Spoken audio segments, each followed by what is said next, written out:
Knee pain, back pain, shoulder pain, ఎటువంటి మొండి నొప్పులనైనా తగ్గించే clinic Indo British advanced pain clinic. రాష్ట్రంలో రాజకీయ పరిస్థితులు అయితే మారుతున్నాయి. 24 ఎన్నికలు ఏ విధంగా ఉండబోతున్నాయో ఇదంతా మనతో మాట్లాడేందుకు మాజీ మంత్రి దాడి వీరభద్రరావు ఉన్నారు. సార్ చెప్పండి, ఏ విధంగా చూడొచ్చు ఈ ఎన్నికలు? ఎన్డీఏ బీజేపీ సారథ్యంలో ఉన్నటువంటి ఎన్డీఏ తన తాలూకు విస్తరణలో భాగంగా ఇవాళ తెలుగుదేశాన్ని అలాగే జనసేన పార్టీని కూడా తీసుకోవడం అనేటువంటిది జరిగింది. ఈ మూడు పార్టీలు ఆంధ్రప్రదేశ్లో కలిసి పోటీ చేయడానికి నిర్ణయించడం అనేటువంటిది చాలా హర్షించదగినటువంటి విషయం. అంటే బీజేపీ ఈ నిర్ణయాన్ని తీసుకున్నది అంటే వాళ్ళకేమో తెలియక కాదు కదా. ఆంధ్రప్రదేశ్లో తెలుగుదేశం పార్టీతో కూడినటువంటి ఎలియన్సే ప్రభుత్వం ఏర్పాటు చేస్తుందనేటువంటి నమ్మకం వాళ్ళకు వచ్చి ఈవేళ వాళ్ళు కూడా ఈ పొత్తులో చేరడం అనేటువంటి జరిగింది. ఈ రాష్ట్రంలో జగన్ పరిపాలనని అంతం చేయాలి అనేటువంటి నిర్ణయానికి మోడీ కూడా, అమిత్ షా కూడా రావడం వల్లనే వారు స్పష్టమైనటువంటి నిర్ణయాన్ని నిన్న తీసుకోవడం అనేటువంటిది జరిగింది. దీన్ని బట్టి చూస్తే ఇది చాలా సుస్పష్టం.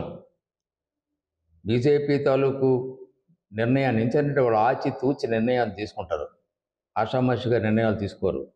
సక్సెస్కి మారిపోయారు మోడీ.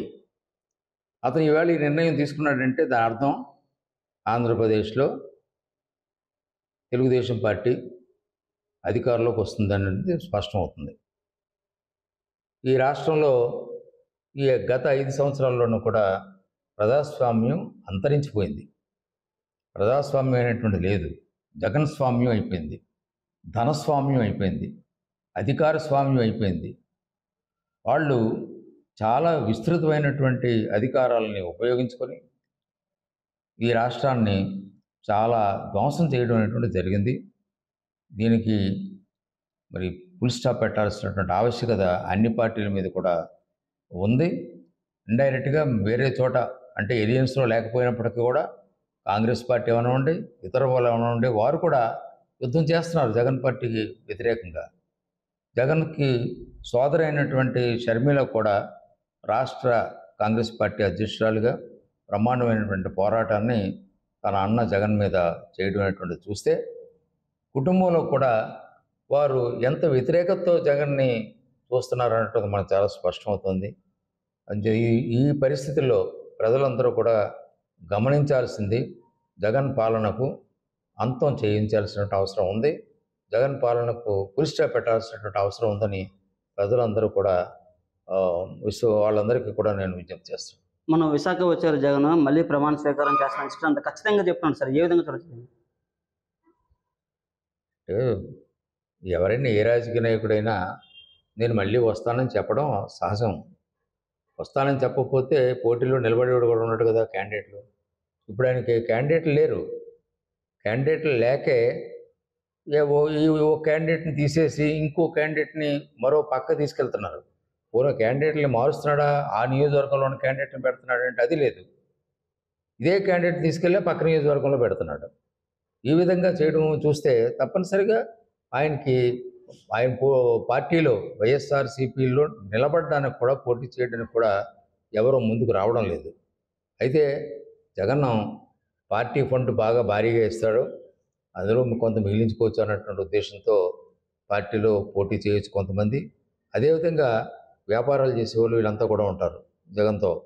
అటువంటి వారు మేము పోటీ చేయమని ధైర్యంగా చెప్పేటువంటి సాహసం వారికి ఉండదు. ఏం చేయడం, వాళ్ళ మీద కక్ష సాధింపు చేస్తాడు ఈ 4 రోజుల్లో కూడా. పోటీ చేయనంటావా నువ్వు అని. కాబట్టి పోతే పోనీ 10 రూపాయలు పోతే పోనీ ఖర్చు అవుతాయి, మనం పోటీ చేద్దాం అన్నటువంటి ఉద్దేశంతో కొంతమంది భయభ్రాంతులు అయిపోయి పోటీ చేసేటువంటి వారు ఉంటారు. చేత వీళ్ళందరినీ మోటివేట్ చేయడం కోసం లేదా కార్యకర్తలు కూడా మిగలరు కదా. ఇవాళ కార్యకర్తలు లేరు, ఎవరో కార్యకర్తలు పనిచేయరు. వైఎస్ఆర్సీపీకి కార్యకర్తలు పనిచేసేటువంటి మూడ్లో లేరు. ఎందుకంటే ఆయనకు కూడా అవసరం లేదు. వాలంటీర్లే నా కార్యకర్తలు అని చెప్తున్నాడు కదా. కార్యకర్తలు నా కార్యకర్తలు కాదని చెప్తున్నాడు.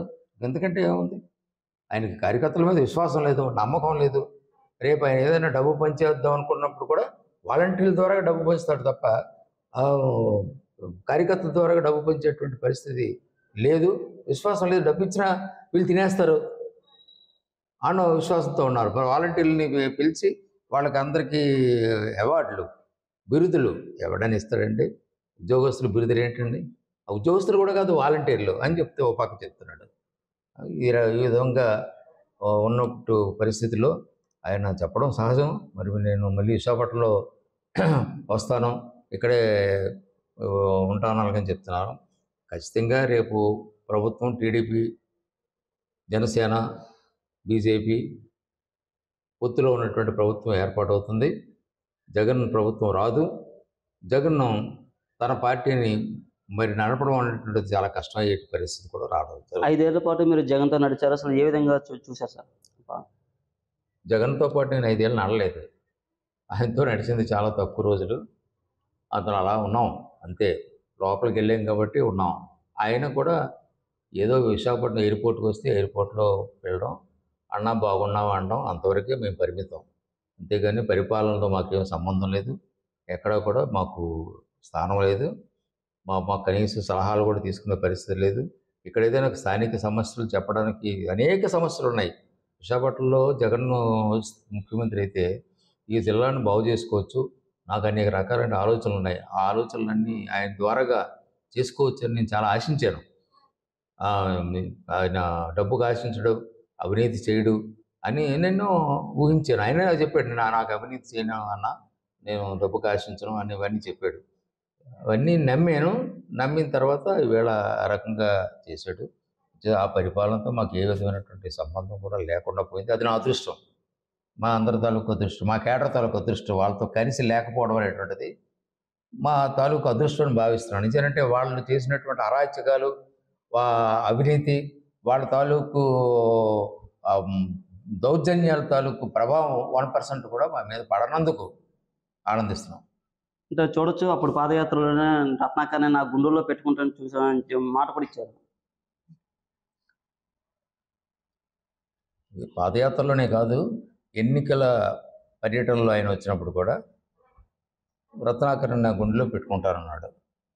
ఇప్పుడు ప్రస్తుత మంత్రిని కూడా, అమ్మను కూడా నా గుండెల్లో పెట్టుకుంటానన్నాడు.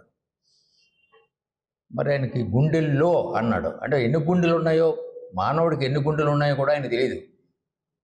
నా గుండెల్లో పెట్టుకుంటాను, నా గుండెలో పెట్టుకుంటాను అంటాడు, నా గుండెల్లో పెట్టుకుంటాను అంటాడు. మరి ఎన్ని గుండెలు ఉన్నాయో ఆయనకి గుండెలు చీలిస్తే తప్ప మనకి తెలియనటువంటి పరిస్థితి. అసలు ఆయనకి గుండె ఉందా లేదా? గుండె ఉన్నటువంటి మనిషి మనసుతో ఉంటాడు, మనసు లేని మనిషి జగన్. కాబట్టి గుండె ఉందని నేను అనుకోవడం లేదు. వచ్చిన వాళ్ళందరినీ నా గుండెల్లో పెట్టుకుంటాను నాకు చెప్పడం సహజం.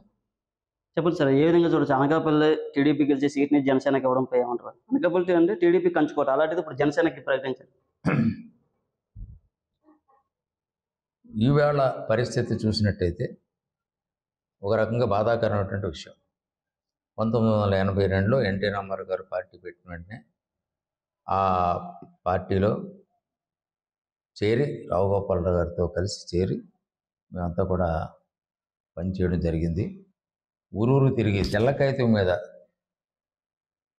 మెంబర్షిప్లు ఎన్రోల్మెంట్ చేయించాను, తెల్ల కాగితాల మీద, ప్రజల్లో ప్రతి గ్రామం వెళ్ళి. అలాంటి పార్టీ ఈవేళ వరకు ప్రయాణం చేస్తుంది చంద్రబాబు గారి నాయకత్వంలో, ఈవేళ లోకేష్ గారి నాయకత్వంలో.